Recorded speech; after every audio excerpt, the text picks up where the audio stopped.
a lot of what I do with Play Away Global is about redefining success. So what does success mean for you in football, right? Doesn't necessarily mean you're going to be living in a penthouse, driving a Lamborghini. So there was like 4 or 5 of us up there. A couple worked at one of the hotels. A few worked with me at the restaurant that I was at. And they would just bully the girls, like abuse them, call them slags and all the rest of it. Really? We've got Darren the bully. Darren, by the way, do not condone your actions. That's terrible. The ball's out on the right wing. He was playing me centre mid. The ball was out on the right wing. Come to me in the middle. We were going left. I took a horrendous touch like normal. Went back to the right. He fucking laid into me. He subbed me off, and I never got back on again.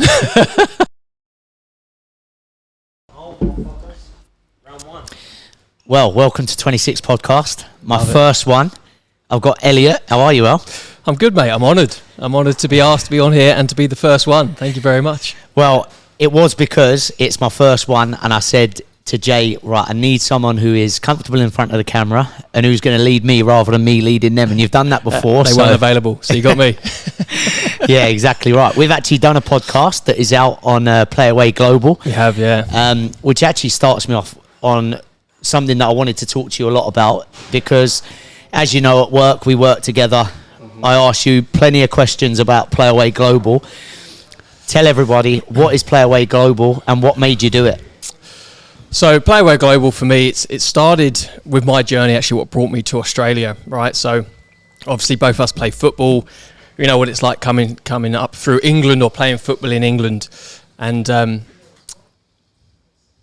I ended up getting a phone call to go to New Zealand, which that all came around. It's a bit of a long story, but came out of the blue. Had never thought about travelling, probably didn't even know about New Zealand at the time. This is like 12 years ago now. No idea about it whatsoever. A friend of mine that I played with, came through Woking Academy with, he had a phone call from another guy that we played with at Woking, I think it was Woking, so asking, do you want to come to New Zealand? I'm managing a club, come and play for me. And I was like, oh, sounds interesting. Like, yeah, let's jump on the back of that. Ended up going to New Zealand, or a week before going to New Zealand, my mate who was meant to go with me ended up doing his ACL, decided he wasn't going to go to New Zealand, which kind of left me in a limbo of like, am I going to go? Am I not going to go? What am I going to do? I was like, fuck it, do you know what? Let's just take the chance. Let's go out there and see what it's all about. And then through my journey, basically from New Zealand, everything that kind of happened to me from there, coming over to Australia and just seeing what opportunities there are in the world, which I had no idea about in England, right? It originally started out educating other people back in England about what they can do, because I think maybe you're the same as me, but you know, if you're not in a professional academy or if you don't get signed to a club, you think, oh, it's over, I'm just not going to play anymore, I've got no chance, you know, I can't make anything of it. Whereas realistically, out in the world, you can make something of it, right? And I believe for me, a lot of what I do with Play Away Global is about redefining success. So what does success mean for you in football, right? Doesn't necessarily mean you're going to be living in a penthouse, driving a Lamborghini, right? I feel I've had success through football because my football has brought me to Australia, where I'm now a citizen in Australia. Been here for 12 years. My partner, she's Australian. I've definitely made more money playing football here in Australia than I ever would have had I played in England. So for me, I feel like I've had a success, right? And I wake up every day and I work in football, I work in sport, which, as you know, obviously originated from football. We branched out. So for me, I believe that I've had success in football, and I had a passion about educating other people about what is out there, right? You don't have to necessarily be playing in the Prem or be a pro footballer to make your football a success, right?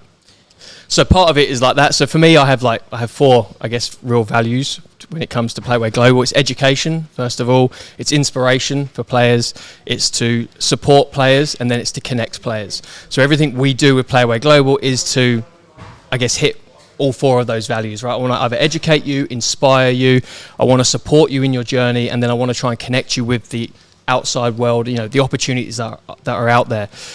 So with Play Away Global, a long answer, but it started out with me helping players come over to Australia, and I would literally hold their hands, again, because of my journey and things that had happened to me, and maybe we can talk about that, but things that happened to me in New Zealand, kind of getting stitched up, kicked out of the house, everything that was promised to me never materialised, literally dumped in the local town. I had no visa to go anywhere, no house, nowhere to go, left on the street. And then from clubs that I've played with and playing with other international players, how common that kind of thing is, where you get signed by a coach and then you might have a falling out with the coach, or maybe the management changes or whatever, and all of a sudden you're out of favour, you get kicked out, you've got nowhere to go, you've got no team to play for, right? So I started off being that first level of protection for the player. So I would bring players over or help facilitate them come over, and I would help them find work. I'd help them with their visa, like point them in the right direction of what they have to do, get themselves sorted and set up over here, bank accounts, Medicare, all that kind of stuff, find them a club, find them somewhere to live, all that kind of stuff. And then if things went south with the club and the player, which it actually never happens, thankfully, but if it did, they weren't in limbo. Do you know what I mean? They've got that backup. Because I'd sorted everything out, so they weren't tied to that club, right? So if they fell out with the club, well, we'll just go find you another club. So that's where it started originally. And then I guess I just wanted to be able to reach more people and scale. And then what I developed from there was I have an online platform, a portal. So it's, I guess, essentially a place where players can create their own player profiles. They put their highlights, their stats. Coaches go on there, agents, scouts can go on there, and then they can message each other, right? So it's kind of like trying to take away the where do I go? How do I find these people? How do I find a club, right? If I want to play in Australia, things have got a bit easier now because social media and all the rest of it, everybody now has a page, has an Instagram page. It's quite easy to find who the coach is. But, 12 years ago, none of that existed. And my journey was literally, okay, where am I? What are the leagues? What are the teams, right? How do I find a phone number for anybody at that club? Ring them up. Okay, how do I get a try? How can I come down and play? So it was like a massive process, right? So it was trying to simplify all of that. So I built a network where players have profiles, coaches and agents have profiles. They can all message each other and essentially take control of their own careers and find themselves their own next playing opportunity. So that's another side of what we do. And then another part of what we do also is the education. So we have like an education platform where we have, I think even just where we work at like the academy, I wish I had access to that as a kid. I never had any professional coaching really up until, joining Woking Academy. Before then it was all someone's dad or whatever taking the thingy. So it's being given access to players to professionals. So it's education around, it might be professional coaches working on a specific topic that we do like a video series on. It might be an S&C coach, a nutrition coach, a sleep coach. And it's all like short kind of easily digestible courses with key takeaways that you can implement straight away into your game and your lifestyle to make you a better person, better player, better human type of thing. So I guess, again, goes back to those 4 values. Try to educate people, try to inspire them, want to support them on their journey, and then try and connect them as well. That's wicked. So, and I think that you do so much, and obviously with doing all of that brings out your passion in doing that. And I remember when I first met you and we got talking about that, it was one of the first conversations we had. And the thing that really was obvious to me is that I'd been in that situation, and I almost wished that I had a Play Away Global, when I was back home. There were times, where I had exactly that. So I thought, I haven't made it. I've not reached the heights of what I ever dreamed of back home. I'm done in football in a sense of doing something in the grand scheme of the game. And the biggest thing for me that I think that you do is show that opportunity. And I have those feelings as well, whether it's me walking down the beach with the 2 dogs and the sun's shining on me going, football's brought me here. Football's the very reason that I'm on this beach with my dogs, with the sun beaming down on me. That's where football has taken me. And I had a conversation, it was funny actually, we were doing a test run because this podcast is new, with one of my mates the other day who plays football. And I asked him, one of my questions was to ask him, because he was kind of talking as if he hadn't done much in football. And I said, well, define success, define what it is, because we're all playing at a decent level. We earn, very good money for what we do. And there'll be players back home, I know for sure, certainly younger players than me, that will look at what we're doing here, and if only they knew that this opportunity is here to be living 10 minutes from the beach, to be playing in a decent level, getting paid decent money. It's here, but if you don't know about it, you don't know about it. So that's why I think what you do is, unbelievable, and something that I follow you. We're going to plug it. We're going to put it in the description. I appreciate that. Because I genuinely think that there's people back home that will want to know about Play Away Global. Yeah. And even when you spoke about assisting players and giving them a backup, that's something that I probably needed when I first come out here, but didn't have because it was just me and a club communicating and had to take their word for it. Yeah. Whereas actually I could have done with a Play Away Global. So I think what you do is wicked. What drove you to do that? Was it the fact that what I've just explained there, where you felt you could have done with it, so you wanted to offer that to people back home? Yeah, it was. It really was. So my journey was that essentially in England, before going to New Zealand 12 years ago, the whole talk was season starts, and you have to be here before Christmas. Season starts in January.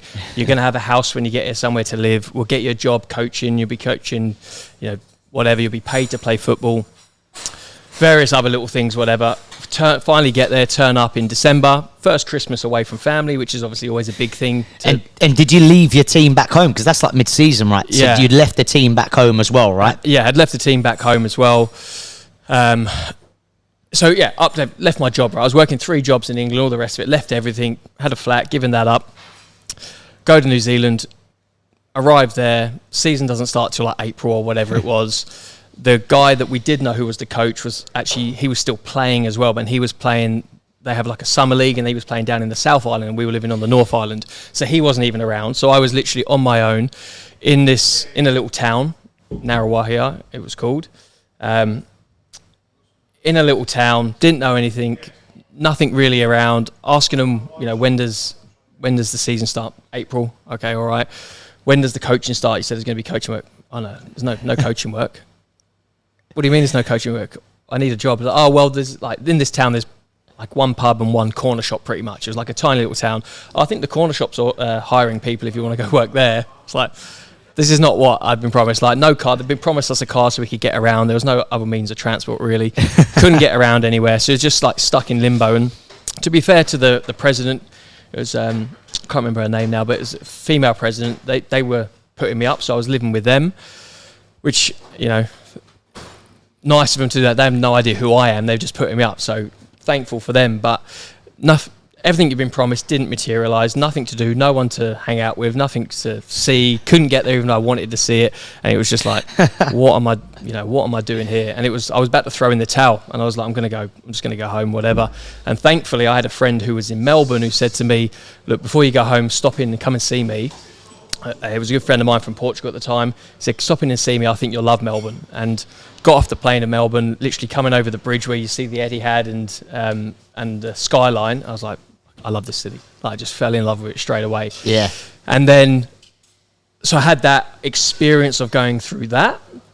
Then through played with some international players. So, thanks, Siri. Some international players, Americans or whatever, who have gone through similar things, and I noticed like a pattern, right? It was all the similar kind of stuff, promised the world, had nothing, left in the lurch. Even similar to my story, honestly, as you're saying things there, I was laughing. Not that it's funny, because I can relate so much to your story. I can relate to it. It's just so common. Yeah. So common. And so when I went back, so I came here first of all as like a tourist, and I was like, fell in love with the place. So I went back to New Zealand because I'd left all my gear there because I was just coming for a week just to see what it was like. And I was like, look, season doesn't start till April. I'm going to go over to Melbourne. I've got a friend over there, and they literally just picked all my stuff, drove me to the local town, and just dumped me there. And I'd know, so that was like the thing that sparked it all off. And then hearing, like you're saying, you had the same experience. A load of other players I played with at the same thing. I was like, do you know what? There is so much opportunity here. And like, I don't know, just turning up in Australia, I don't know if it's because you're not from here, but just being here felt like there's opportunity. Yeah.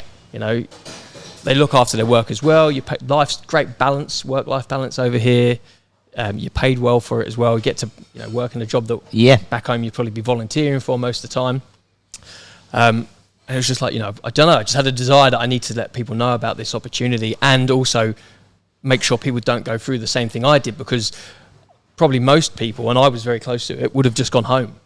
Would never have been able to come here and experience what 12 years later I have done, had I not had a friend that brought me here, right? So it was like I wanted to kind of give these people the protection so they didn't experience it and didn't miss an opportunity to see the world or see where it took them. Do you know what I mean? Like, see of what course, else is there. Yeah, no, that's wicked. And again, it's that nature in you to go and help people. You've helped me a lot since being here. Obviously, you were the person that in a warm-up, I think it was for Casey Comets when I'd first joined, tapped me up.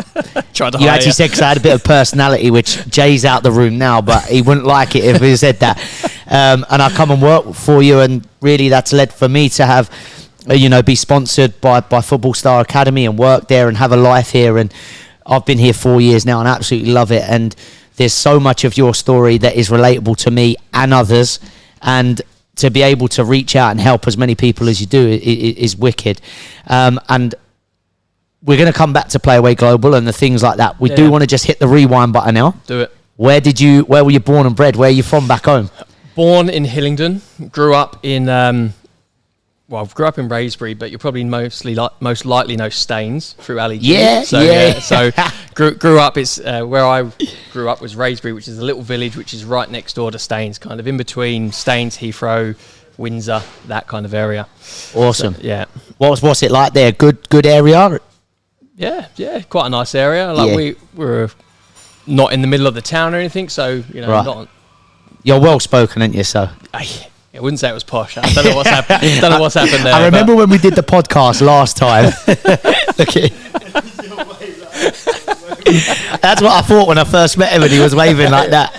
Who's this prick talking to me? I remember when we did our podcast for Play Away Global, and afterwards my mum commented on how well you spoke, and she wanted me to talk more like you. And I can't believe that my mum's going to watch this one and she's going to say exactly the same thing. So hopefully it hasn't gone downhill.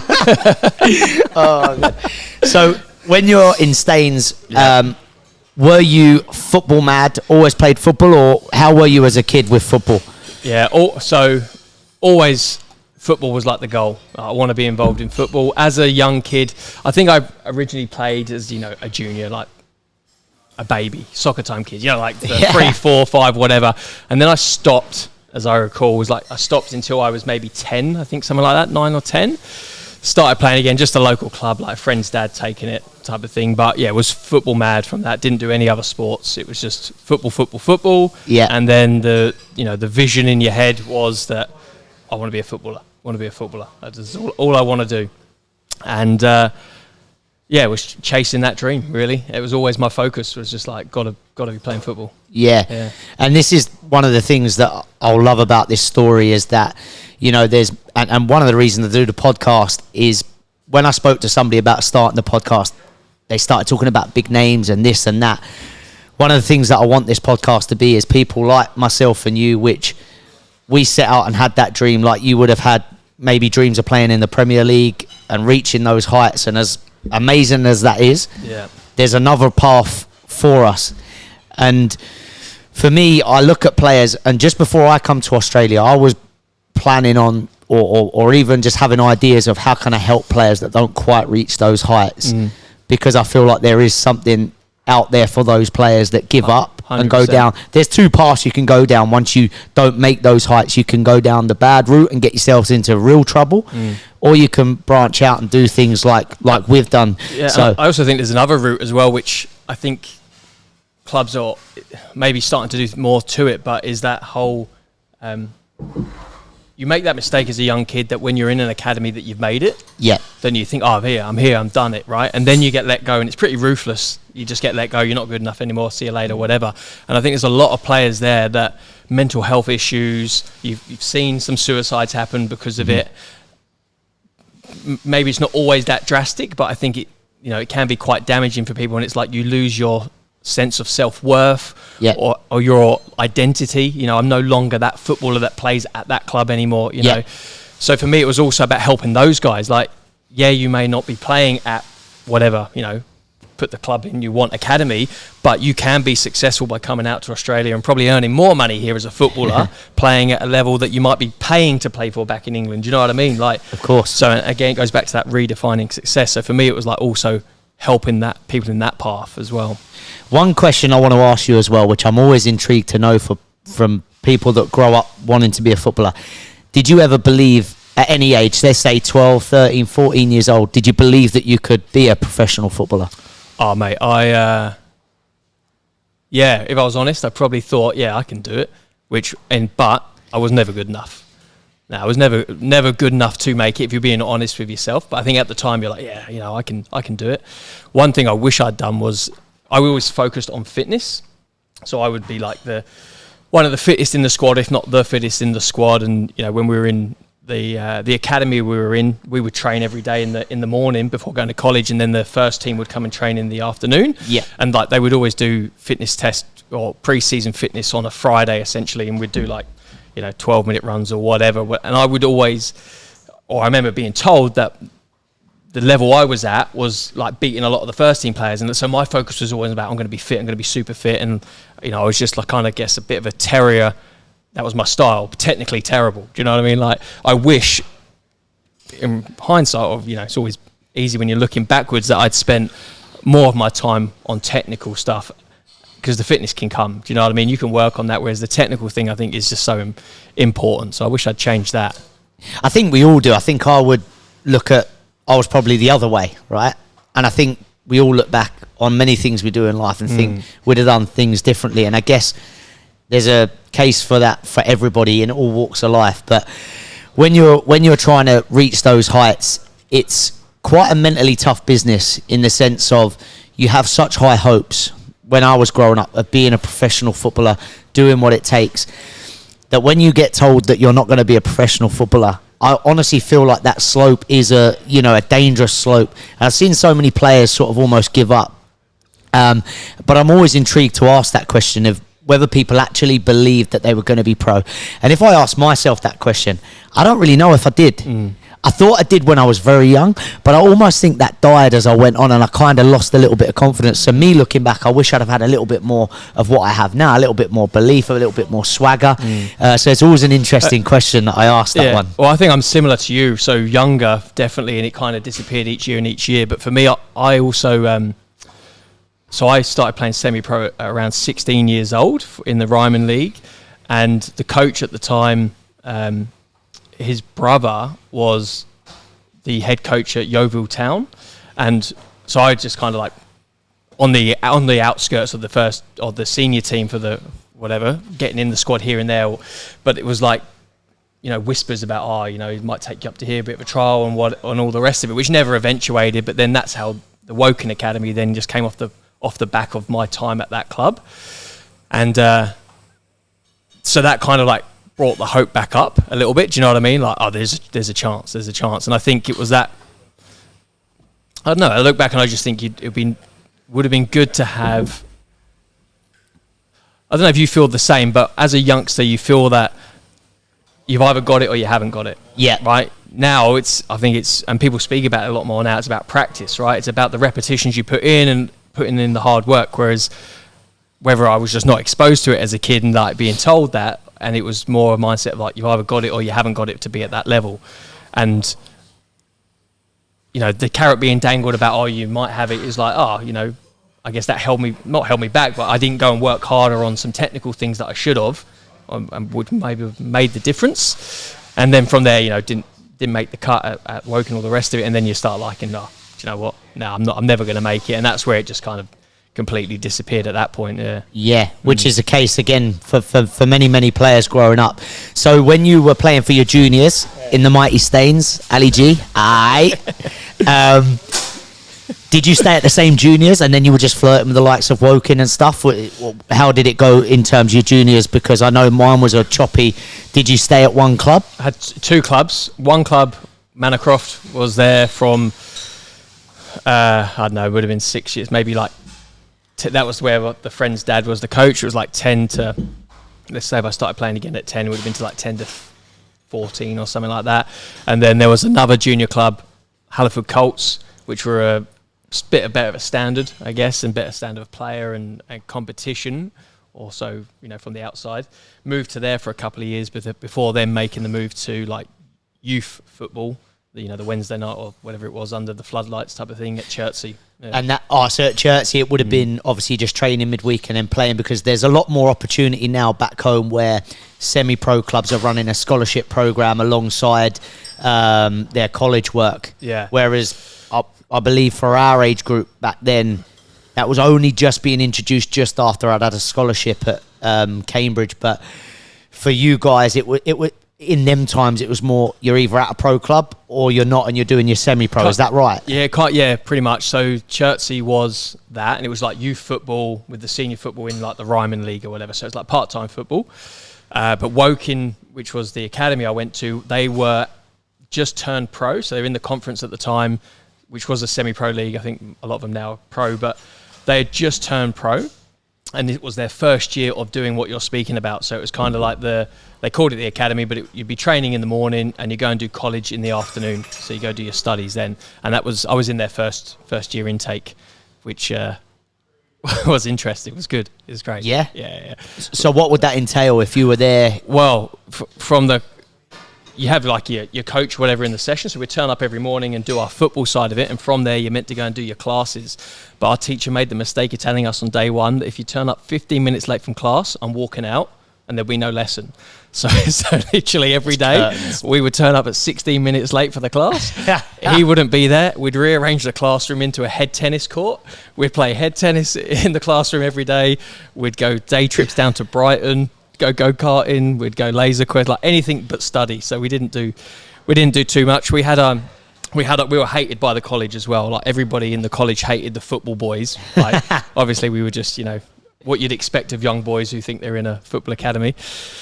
But so we had like a little block out the back of the college, and it was basically all the classrooms kind of connected with a door, so you could kind of do a circle if you went through it. So we would get these wheelie chairs and we would do like wheelie chair races through the classrooms whilst other people having lessons and shit like that. So it wasn't too smart. So we ended up getting suspended for like the first year because we were always just fucking around in class.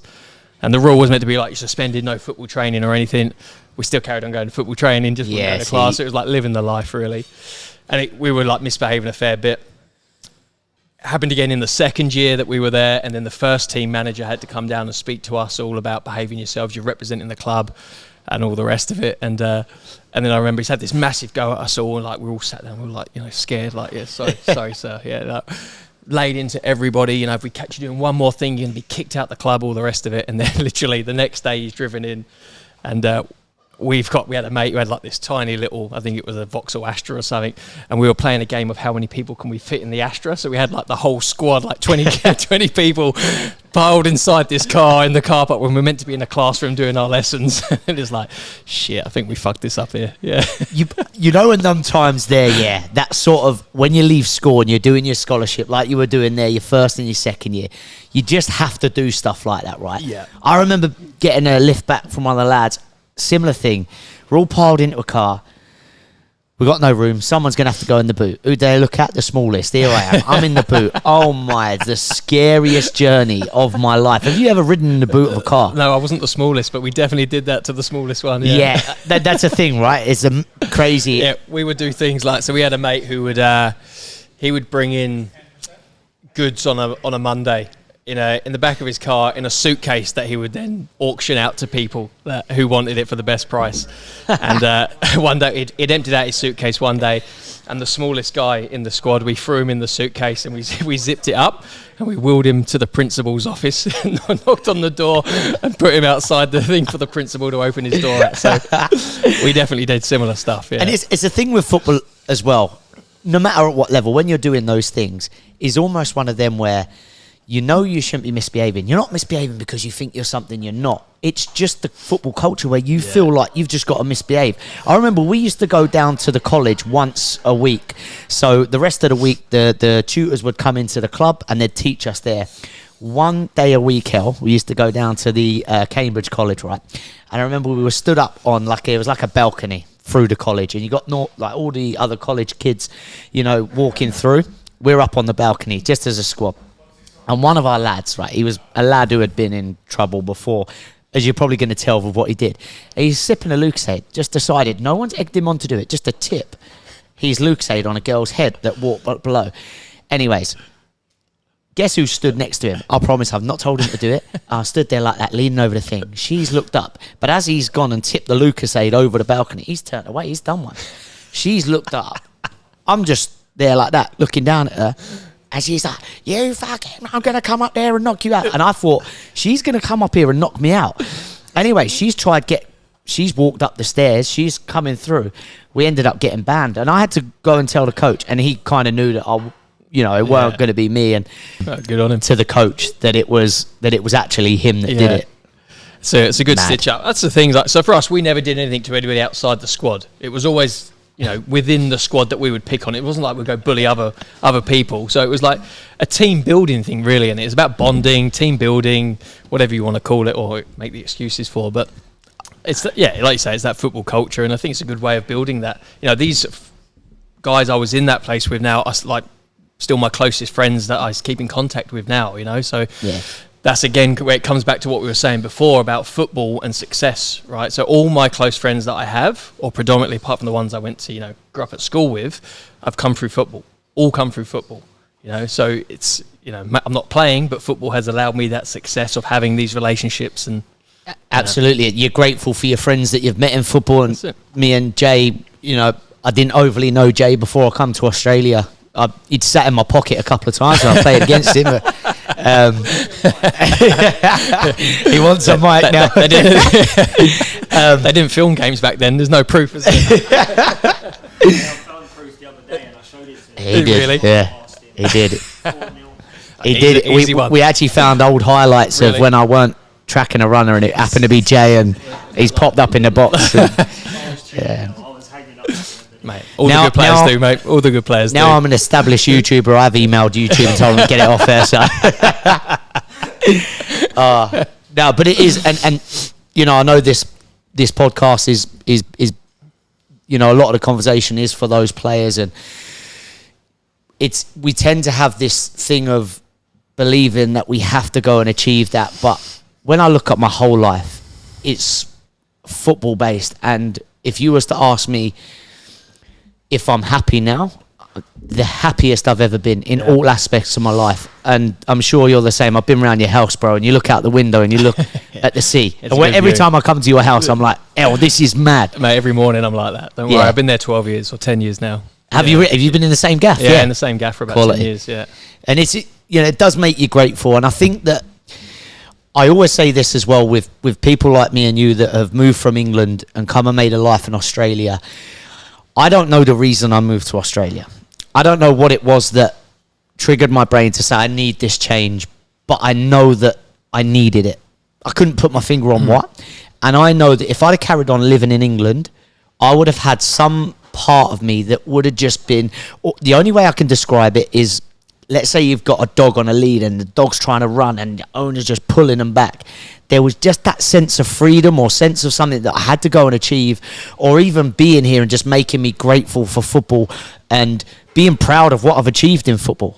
I've not played at Wembley. I've not played where I ever dreamed that I would. However, look at the life I have. Walking the dogs, going to the beach, friends like Jay. Deeks is here now. Just had a little baby, and settled down. It makes you so grateful that, yes, I didn't reach those dreams that I had dreamt of as a kid. However, I've still been fulfilled in so many ways. Yeah, you've had a lot of other experiences, right? Absolutely. Yeah, absolutely. Exactly. So when you went into... We are going to get back on track a little bit because, as you know, I waffle. No problem. I no idea what the track is, mate, so you lead the way. The reason... Is there a sound effect for that one? The reason I set this podcast up is one of my mates at Langwarrin, Jaden, said that I could talk underwater. So I said, I'm going to just set up a podcast channel where I'm allowed to talk. So perfect. You're at Chertsey and you went into senior football. How old were you when you moved to Australia? So how much have you got at home? From senior football. From senior football. So I was at Chertsey, went to Woking. That was 2 years there, and then from the back end of Woking, the coach I had at Chertsey, who was the senior coach at Chertsey, whose brother was the head coach at Yeovil Town. His other brother became the head coach at the academy for our second year, and then the coach from Chertsey then moved to another team somewhere, and for the second year I started getting, they called it loaned out, but I would go and play for him on the weekend. So I'd play senior football, like, I don't know, that would have been 17 years old or something around that age, down, and I'd be travelling like to Arundel, which was, 2 and a bit hours, so thankfully my mum and dad would drive me down there every week. So train at the academy Monday, Friday, drive down there, play the games. After that, after Woking finished, it was just too far to keep doing that. So I started playing a few different clubs around locally. So people like Fleet Town. I can't even bloody remember the bloody names of the other clubs now, but a few other like, county league clubs, maybe things like that. I kind of, because where I was saying earlier, where you felt like the chance to go for the trial and all the rest of it, and it didn't materialise, like, fuck, I'm not going to make it now. Stopped training, and I just started playing games. So when I was at Fleet, I was like on the fringes of kind of like the senior team for a while, and then their resi coach took on a gig at some other club, and then I just started playing for him on the weekends because I didn't have to train, and it bung me a few quid or whatever in my pocket, and that would still be a travel of like an hour away, an hour and a half away, maybe 2 hours of Isle of Wight or wherever it was we used to have to travel. So, travelling for football has always been that thing. So I'd done that for a couple of years. 12 years ago now, so I'd have been like 25, I think, when I came here. But in between all of that, I then moved to Portugal. My family moved to Portugal. So I think I was 19 when we made the move to Portugal, first of all. Can't remember my timelines, but I think it was around that age group. Spent a couple of years there. Played football found like a local team there that was like, I guess, essentially like another semi-pro type team kind of level, which was some amazing players at that level. Like one guy, you just remember like Dembele, who played for Spurs in another part. Like him, just could not get the ball off him. He had the ball, he just knew how to use his body, incredible. But their ground was being redeveloped, I think it was at the time. So they were playing on this other ground, which was, I don't know if you had it, but at our school we had this gravel hockey field growing up, where if you fell over, you lose 5 kilos of skin. Yeah. You still play on though. Still play. So they were playing football on that. They would train on that and play on that. Yeah, it was horrendous, really. So I spent some time whilst I was living there training with those guys. Then decided to make. Sorry, mate. Is that all good? Then decided to make a move back to England for whatever reasons. Went back to England for a little while, a year or so, maybe a couple of years. Then back to Portugal, and then from there. So in Portugal, England, Portugal for a second stint, back to England, and then came to Australia. So my timelines have completely confused myself. But anyway, 12 years I've been in Australia. A long time. Yeah, and there was 4 years in Portugal in between. And when you land in Australia, you've obviously explained previously that you come here to see a friend and you ended up falling in love. It's really weird. I'm going to go back to what you said earlier as well, because I didn't want to butt in. But you know how you saw the Etihad and that? It was at that exact point I was looking at flights home. And then the next day, got out of that place that I was staying, took all of my suitcases somewhere, and I went on the train right past Etihad, and I thought, I best not leave this too soon. Better not be too hasty. I better give it a bit of time. So it's really weird that we had that that you said the Etihad, same vision, because it was the same place that I looked at. That I was like, wow, this is a mad city. Maybe I'm lucky to be here. I did just want to touch on that because when you said that earlier, I was like, man, that's mad. Yeah. That is crazy. Right, it's such an amazing view. So. It's an amazing city. Yeah, amazing city. It's very sensible to give yourself time. Like I've played with a lot of players who have had an opportunity to come on a working holiday visa and move on to like a sponsorship visa of some sort, or do the farm work to get their second year or whatever, and they don't do it because at the time it's always hard when you go to a new country. There's always that homesick period. You've got to get settled in, find your feet, find your circle of friends. There's that period you have to go through, which is tough. And a lot of the guys, I guess, took longer to come through that period. And because of that, then decide I'm not going to do whatever I need to do to extend my stay here. And all of them, when they run out of time to actually do what they need to do to be able to stay, regret not doing it. I wish I'd done the farm work, or I wish I took that sponsorship opportunity. I love it here. I wish I didn't have to go home. But they made that rash decision at the time, And I do get that, because I very nearly made the same mistake, very nearly on a couple of occasions. And it was Jay actually that was almost used to have those honest chats where he's a few years ahead of me, have been here and said, all right, listen, weigh it up, look at it, see what's best for you.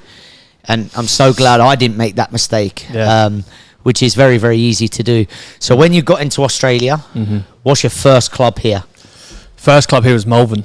Was it? Yeah. I didn't even know you played for them. No, yeah, I played for them. So first season was Malvern, and then I left before the end of the season to go work up on Mount Buller. So I'd done a whole season up there, which was like from like, God, I can't even bloody work out what winter is here now. Like it was the full season. I went before the snow arrived, and I left like when it had disappeared, basically. Right. Yeah, and it was full on, probably working for the nastiest people that you've ever met. Good money, paying like phenomenal money up there, which is kind of why I stuck it out for the whole season, because my family were coming over for a wedding, so I just wanted to get money behind me so I didn't have to work for a while. So are we talking work and football all combined, or we talking purely football? Purely, no. So Malvern, done that for like half a season, and then I left halfway through the season when winter kind of was coming in, and the ski season was just preparing up there, and I left to go and do my thing up there, and then it finishes like, I think it was like August or something like that. Maybe I can't even remember when it was I left, but it would have been around that time. Done my thing over the kind of the summer with my family being here, had family wedding and stuff like that, and then went back to Malvern for a second season. So that was my second, I guess, first club, but my second stint there. What was so horrible about that club? No, the club was fine. Where I worked was horrible. Where you worked? Yeah, okay. Yeah. Malvern were great as a club. Yeah. But then you said you went. Am I getting confused? No, I think I've confused my story for you, mate. I've clouded it up. Let me clarify. Right. Yeah. I want to know the horrible bit. No, the horrible bit was where I worked up on Mount Buller. Right. Yeah. What were you doing? Just managing a restaurant, a pizzeria restaurant. So I know we'd sit like, it was ridiculously busy. You'd have like 300 odd people a day probably. It was, or for a lunch or whatever. It was fucking hectic, and they were just nasty people. To the staff, not to me. They were actually really nice and really friendly and looked after me, but they were, a lot of my friends went up with me, so I worked with friends that I had from St Kilda, that I'd met in St Kilda, right? So there was like 4 or 5 of us up there. A couple worked at one of the hotels, a few worked with me at the restaurant that I was at, and they would just bully the girls, like abuse them, call them slags and all the rest of it. Really? Like abuse. The guy with me and my mate that went up there would love us. So it was like the whole... So I never used to drink really until I came to Australia, or my time in England I didn't drink. Up there, we didn't have a day sober. We had 1 day sober and realised that we couldn't work this job sober, so we would just get smashed every night and literally blind. And you would only work out how did you get home by what was left on the side when you woke up in the morning. If there was a dim sim, you're like, oh yeah, we went to the food joint, we must have walked back. But yeah, so he would love us. So we would like be recovering in the morning, and me and Baz would be like, tonight, right? No drink tonight. We're not gonna drink. And then, like I say, hectic chaos in there. Darren, who was the owner, probably shouldn't have said his name, but anyway, he. Mate, I was going to ask for the name of the joint. Bully Girls, get on TripAdvisor, everyone. 1 stardom. Let's out them. 26 podcast. Right, he would get his little shot, and I go, boys, I think the kegs need changing. It would take us into like the beer room, and then we'd just start doing shots, and we'd be back on it again. And we were the last restaurant to close up on the hill. So by the time we got to the pub, everyone else was blind. So we would literally buy 2 bottles of wine, a red and a white, me and a mate, sit there flipping coins, and it'd be like glass of red, shot, glass of white, shot, and you just do that till you were blind. Yeah, and then you're working at this time. That was just after we finished, but the whole period of working, I would work like 7 days a week. We wouldn't get a day off for a lot of it. Really? Yeah. Yeah, it was only to the back end of the season that I started getting a day off to actually go and snowboard or ski, or do whatever you were doing. Yeah. So that was the first club, mate. Wow, fair play. I wasn't expecting that story to come out. See, this is why we do this, mate, because... Yeah, it was a bit of a tangent. First club, I'm working on Mount Buller. I only asked you played for. What's that got to do with football? We've got Darren the bully. Darren, by the way, do not condone your actions. That's terrible. Do not call girls those names. No, you don't. That's right. Get on TripAdvisor, everyone. 1 star, that place. Elliott wants to box you, Darren, all right? So if you're watching this... I nominate you, mate. 26podcast@gmail.com. I'll be the promoter. We can sort it. Shit, I'm going to need some coaches. All right, lads. How much you charge per hour? Come on. Ray Train, our boxing trainer, he is on the next few weeks, so I'll just mention it to him. I'll give him the backdrop of the story. Yeah, let him know, mate. I feel like he'd be backing us. And if he wants to step in for me, no problem. All right, be curtains for Darren then, mate. I tell you, he's a great boxer, Ray. Good on him. Cool. And then Malvern to Casey? Dandy City. You've had a spell at Dandy City? I had a spell at Dandy City as well, yeah. Cool. under Harry Bingham. How was it? Ups and downs. Started really well.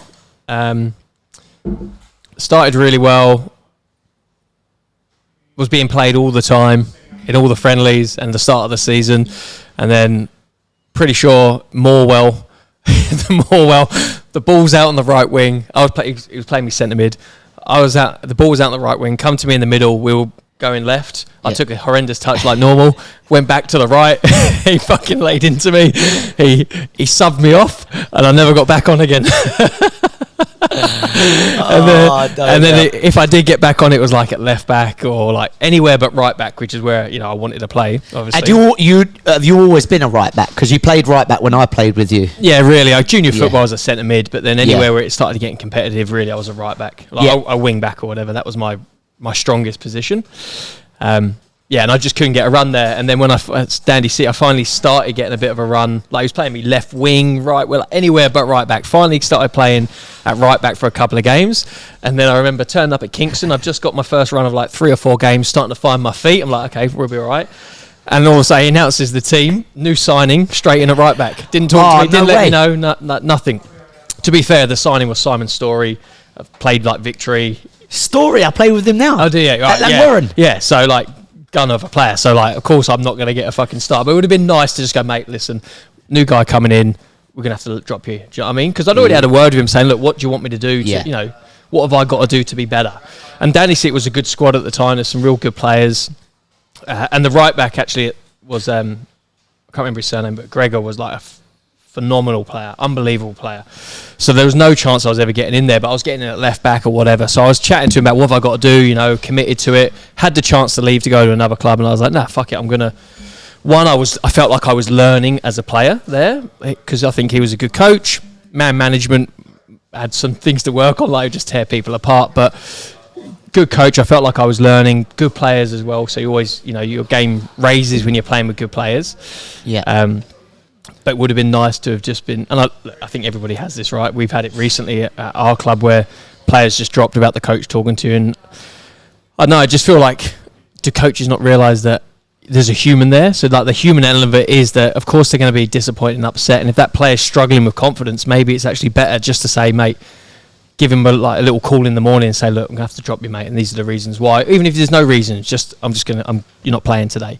Just so you can prepare, do you know what I mean? There's nothing worse than rocking up for a game thinking you're playing and then you're not. I think, in my experiences in football, it's the craziest thing when a coach or a manager decides to drop somebody and not say something to them. And for whatever reason, I want to go into being a manager when I finish up playing. And I think the biggest thing for me on that is, if you're playing for me, Al, I think that's the worst outcome, where I turn up, I put the team up, or I read the team out, and you're not in it, and then your head's gone, your head's not in it from the warm-up. So if you're on the bench and you're going on 5 minutes in, I know you're not prepared correctly because your head's gone. I know from a lot of my experiences that any player really is going to be pissed off that whether they're dropped or not. So they're going to be pissed off. But I also know that if you call them or chat to them before and just say, listen, you haven't overly done much wrong, I want to play X, Y, and Z, or whatever reason it is, anything is going to be better than just not saying anything. It don't even need a reason, right? It's just to give you, like you say, that so you know when you turn up. Because it's also that embarrassment, isn't it? You think you're starting and now you're not in front of your peer group. You're like, fuck, am I not good enough to be here? And all that as well that you're dealing with. So it's like there's such a human element to it that just gets overlooked by coaches, which is crazy, because you'd think that you're a player, or most coaches have been a player. So surely you understand what that, maybe they were never dropped. Maybe they were good players. It's just, I'm just shit. That's it. I've never thought of it that way. I never thought of it that way. But it baffles me. It baffles me. Same here, mate. I remember I got to a game once in England, and I'd been dropped because I wasn't big enough. I said, well, I was still this height yesterday. You could have told me that yesterday. You could have told me that yesterday, mate. It's not like I've woke up and shrunk this morning, mate. You're telling me this at 2 o'clock while I'm warming up and my head's... Mate, you got to buy some hill lifts, mate. Get them in your boots. I went and put me extra long studs in. We were playing on Astro as well.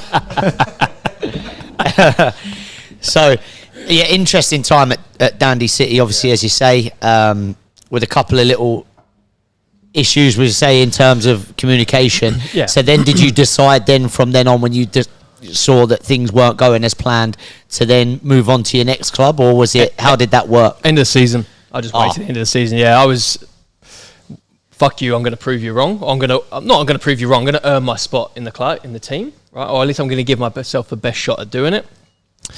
And then at the end of the season, decided time to move on, to go to another club where, it felt wanted, like I had people approaching me to play, which is always strokes your ego a little bit, makes you feel good.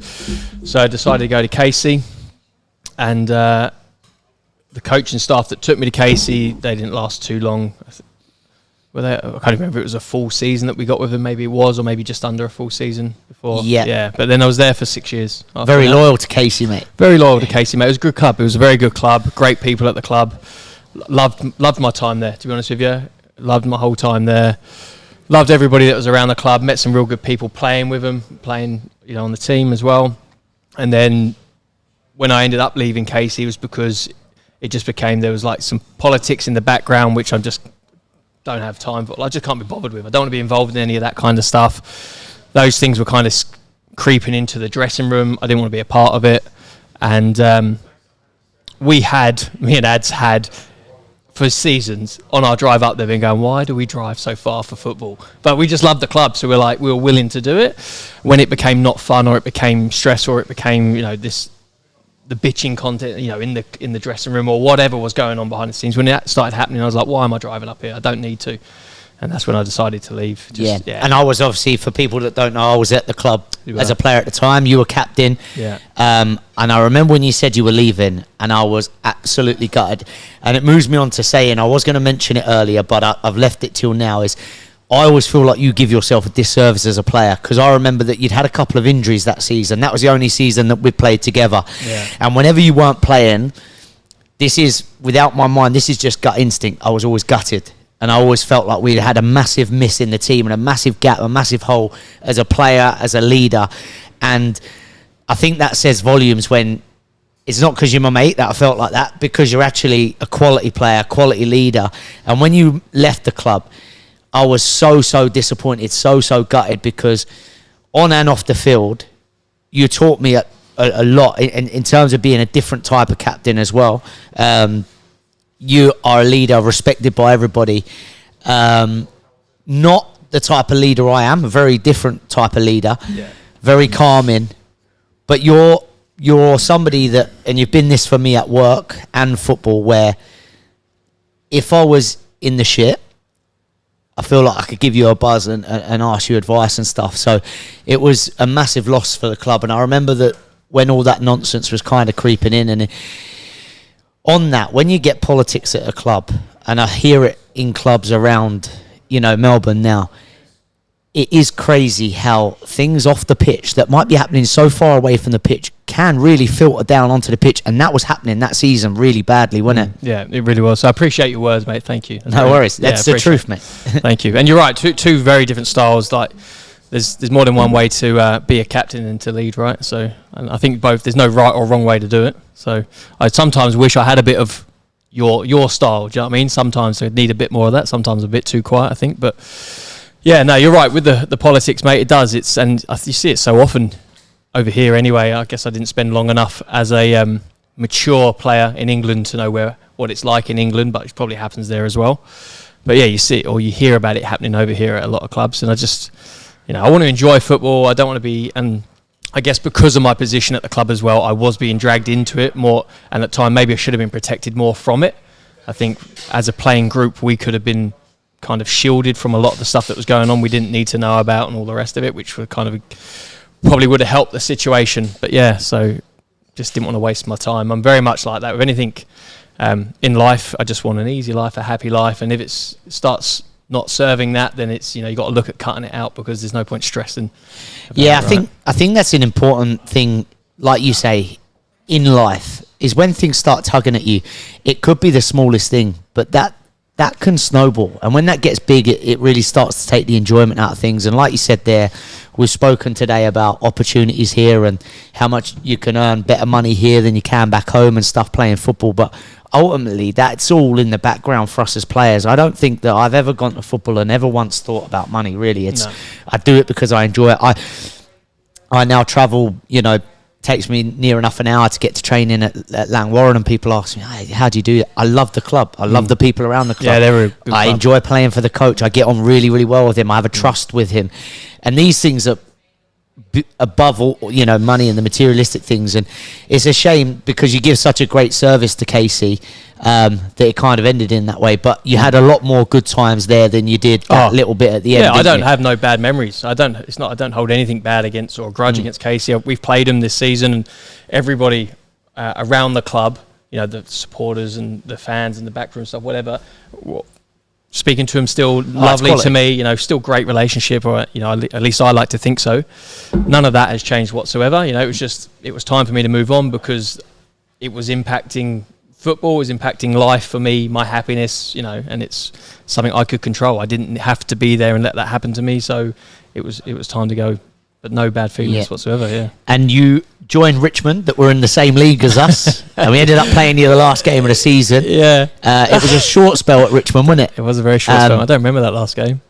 I do. I can tell you something. I can tell you something about that game. I think the cameras have stopped working. I'm going to save a little bit of that game for when I get Dave Thompson on. Yeah.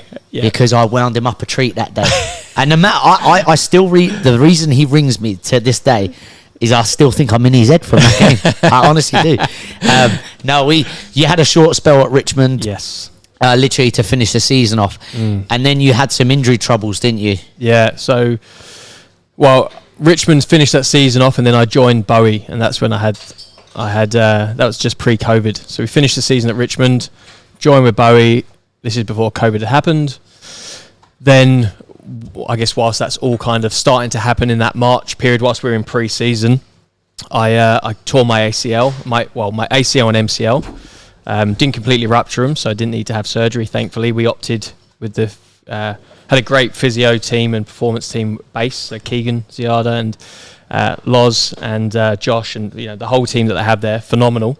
Helped me manage and get me back playing, which is really. Do you know what? It's actually a silver lining that I done my knee, because I got to Bowie and the whole squad is young anyway, right? So I'm by far the oldest anyway, but the whole squad, I think we were lucky if anyone was over 21, 22 years old, right? Everybody's 17, 18, that kind of age, whatever.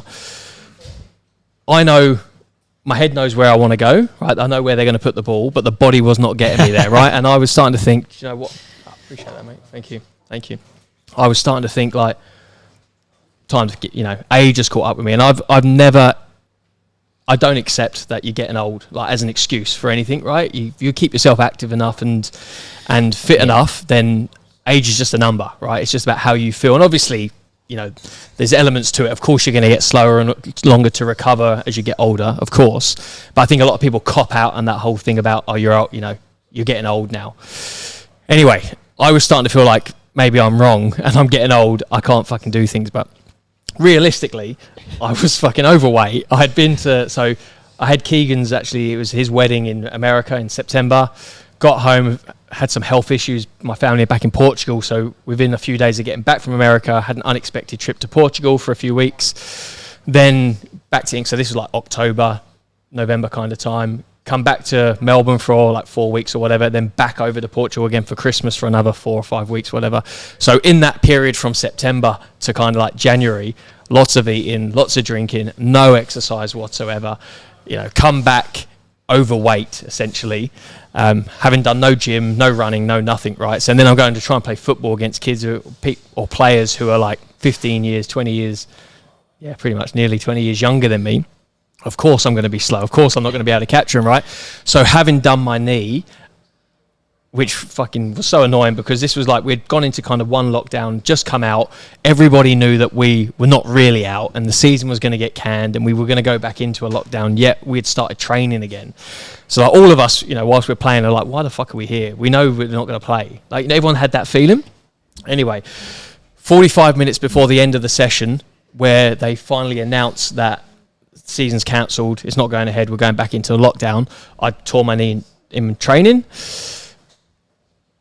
the silver lining of all of that is that we went into a lockdown for such a long period that I was able during that lockdown, because of my knee, to go to physio, to go to the gym. Nobody else could go to the gym, or was not meant to go to the gym, right? I had something to focus on. I had nothing else distracting me. I didn't miss any football because nobody else was playing football anyway. So I had pretty much 2 years or 18 months, whatever it was, to smash out my rehab, get strong again, get fit again. And I was just focused on that and was just dedicated to going, doing the right rehab with the performance team, managing the whole process for me. 3, 4, whatever, 5 times a week or whatever we were doing, gym sessions plus running sessions towards the back end, all the rest of it.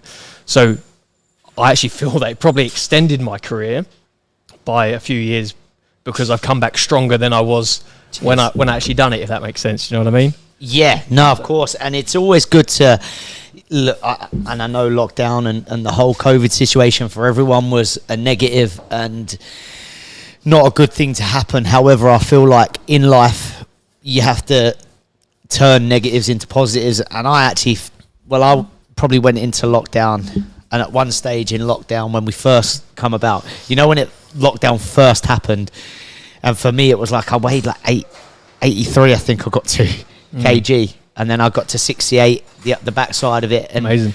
Changed a lot in my life because I had the time to. And I think a lot of early lockdown, my time was wasted.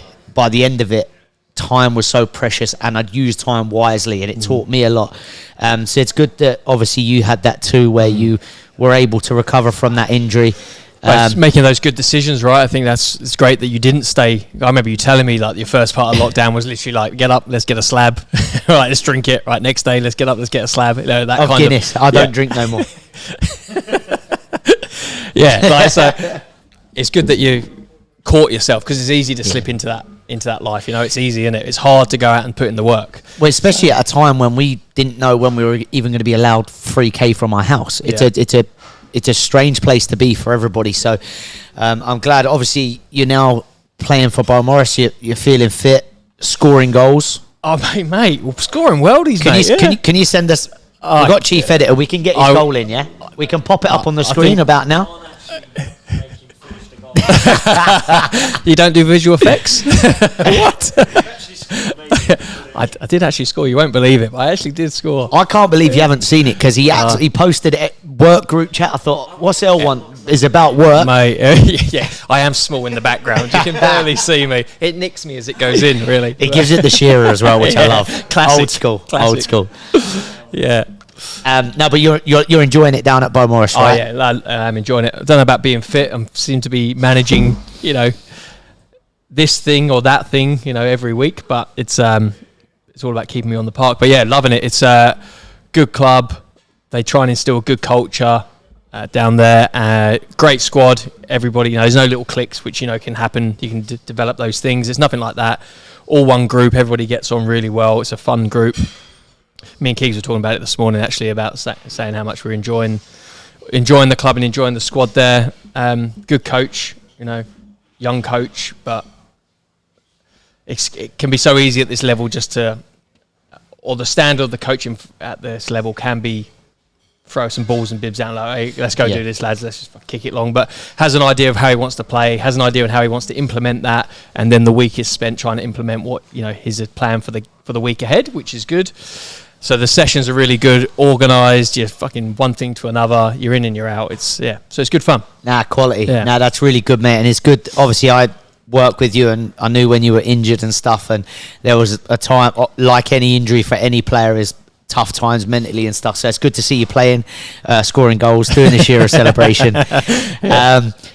I do want to talk, if you want to talk about it, you don't have to, about your new adventure coming up, because as you know, at work, you probably tell every time you walk past me, I'm asking you questions about it, with the whole, what would you call it, the van that you're getting?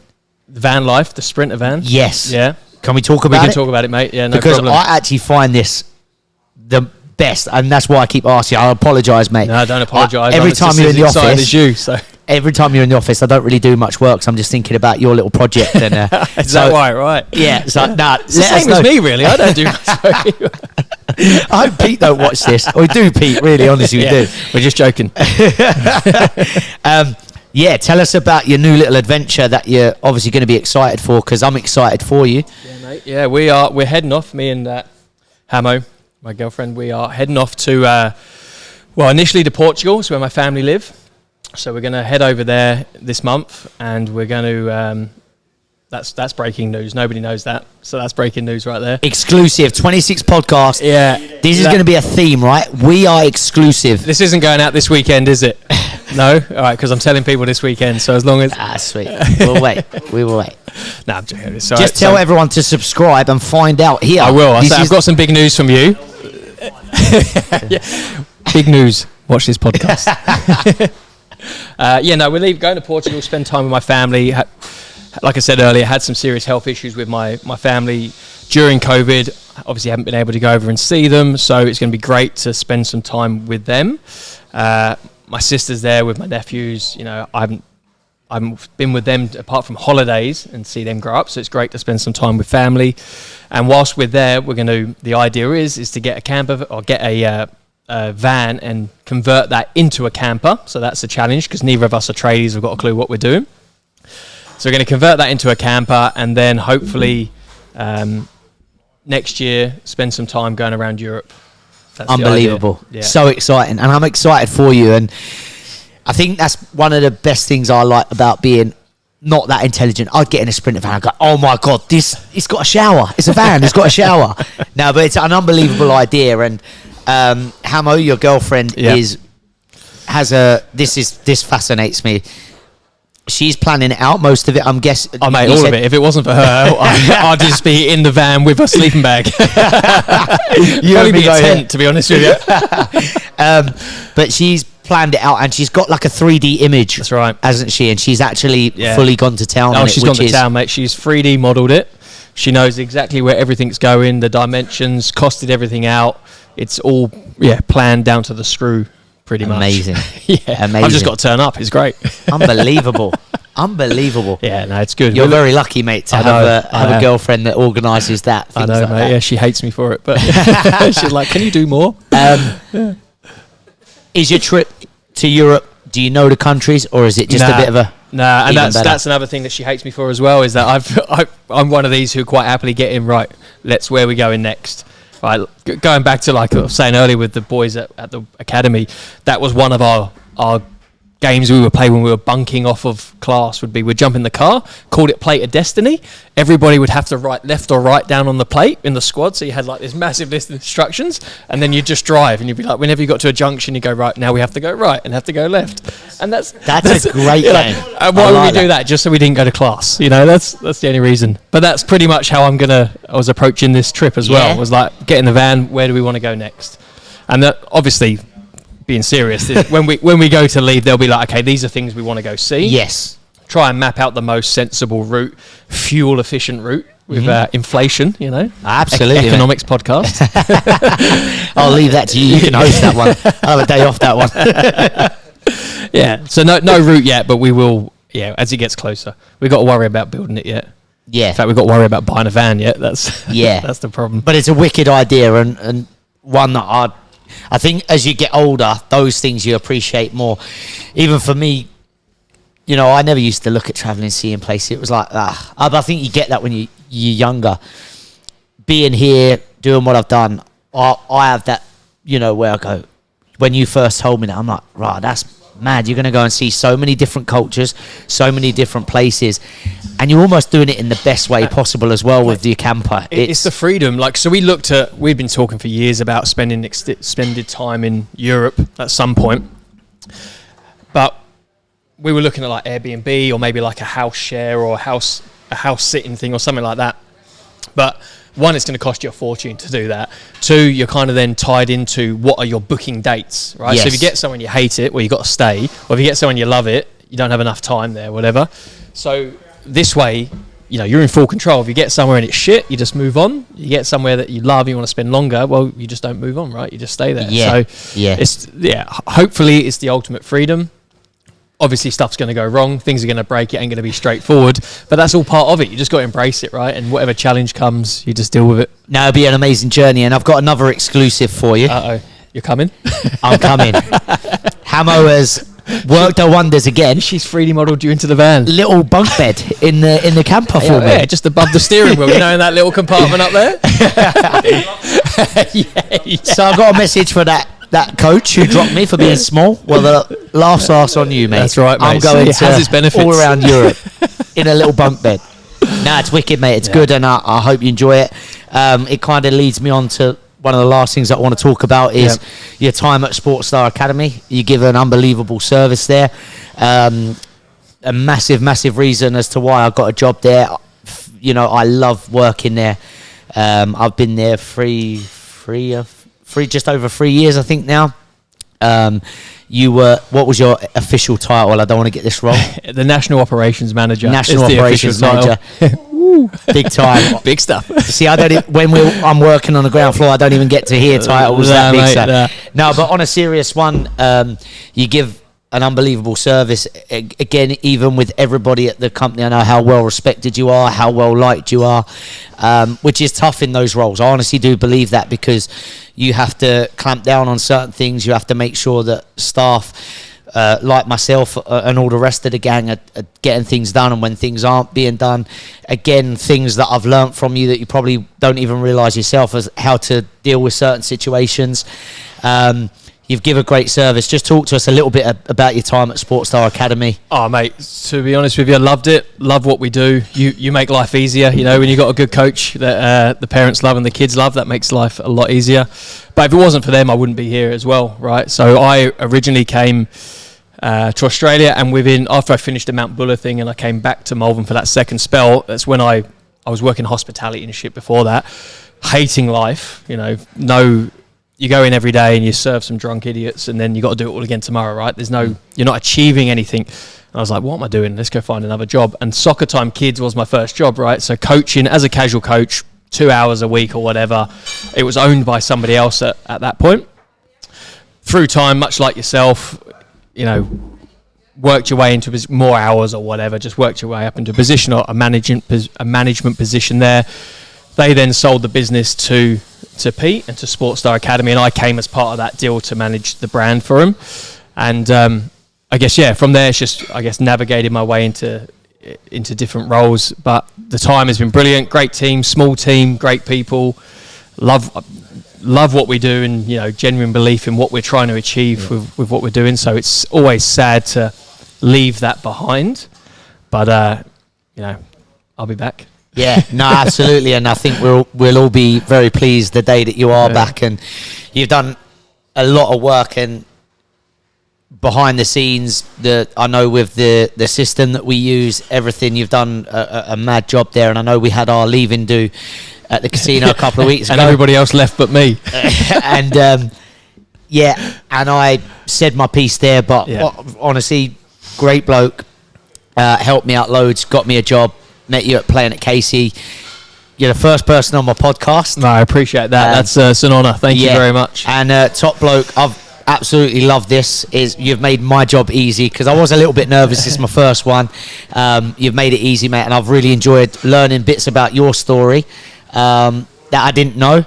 And also, I think that everything we spoke about today can be very inspiring for people that are back home, even the next generation. You know, we never know who's watching these. It might just give them a little idea to think, maybe if they've just been released by a club back home, or if they're in a little bit of a stopgap, they don't know what direction their life's heading, they may hit up Play Away Global. So I'm here if they do, mate. But I appreciate you having me on, and mate, you're made for this. So you're gonna love it. You're gonna kill it. Your boys are gonna kill it. So I'm excited to see it all come together and see your other guests that you got on, mate. Good luck with it all. We will stick Play Away Global in the description for people, genuinely, because what you're doing is unbelievable. And as I said earlier, and I'm going to say it again, I wish that was there for me when I was sort of coming to a lull in my sort of footballing time in England, and I wish that I'd had a bit more guidance, so my journey weren't as rough when I first got to Australia. So keep up the good work. We will plug it, and I look forward to this one being out, because it's the first one, bro. Yeah, I'm excited. Thank you very much. Cheers, man. Thank you. Thanks, mate. Excellent Thank you. stuff. Love it.